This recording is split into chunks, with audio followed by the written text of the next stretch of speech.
But me photos, uncomfortable, someone's taking uncomfortable photos of you, will you be okay with it? Just say yes or no. No, right? And na Dilruba ki already chala love feeling undi. Love to respect to cheptunanu ki please idi uncomfortable undi, please, don't click it. Is that right or wrong?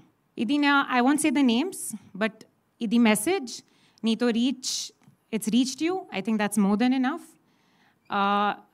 Nenu inta respect ka, love ka chepparu, but still stage to aim jarigutundi you already saw. Thank you. అందుకే నేను యూనివర్సల్గా ఏం మాట్లాడట్లా. మీకు నన్ను ban చేయండి పోనీ మీ వెబ్సైట్లో. నా cinema ban చేయండి, నా సినిమా గురించి రివ్యూ రాయకండి, నా సినిమా నెగిటివ్ రాయకండి, పాజిటివ్ రాయకండి. మీకు మేము అవసరం లేదు, మీరు ఇండిపెండెంట్గా చేసుకోగలుగుతారు అంటున్నారు కదా. సినిమాలతో ప్రొడ్యూసర్లతో సినిమా ఆడటం, సినిమా బాగుండటం మీకు అవసరం లేనప్పుడు అలా చేయండి పోనీ.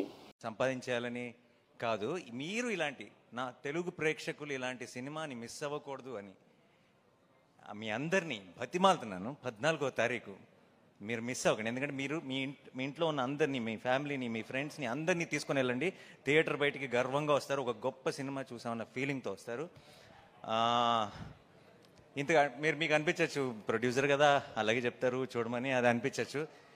మీకు నమ్మకం రావడానికి నాకు ఏం చెప్పాలో శైలేష్ సారీ, ఒకవేళ 14వ తారీఖు కోర్టుకెళ్ళి నేను చెప్పిన దానికి మీకు ఎక్స్పెక్టేషన్ మ్యాచ్ అవ్వలేదు అనిపిస్తే ఇంకొక 2 నెలల్లో రిలీజ్ అవుతున్న నా హిట్ 3 ఎవరు చూడొద్దు, ఓకేనా?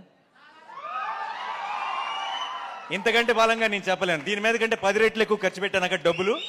బట్ చెప్తున్నా 14వ తారీఖు you go to the theatre, you'll be very very happy. నేను సినిమా చూస్తున్నప్పుడు నాకు ఒక ఎక్స్పీరియన్స్ కలిగింది. ఒక అందరు వీళ్ళ పర్ఫార్మెన్స్ హై మూమెంట్స్ ఉండవు, హీరోయిక్ మూమెంట్స్ ఉండవు, అయినా అరుస్తూనే ఉన్నారు జనం సెకండ్ హాఫ్లో. మరి ఎందుకంటారు జనానికి తెలియలేదా మీకు తెలిసినంత సినిమా గురించి?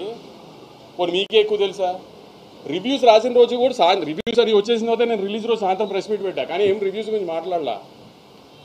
ఎందుకంటే వాళ్ళ జాబ్ వాళ్ళది, మన జాబ్ మంది. కానీ వాళ్ళ రివ్యూని జస్టిఫై చేయడానికి వాళ్ళు ట్వీట్లు వేస్తున్నారు, సినిమా కరెక్షన్ ఊరికే ఉన్నాయి కంటెంట్ లేకుండా. అది కరెక్ట్ కాదు కదా.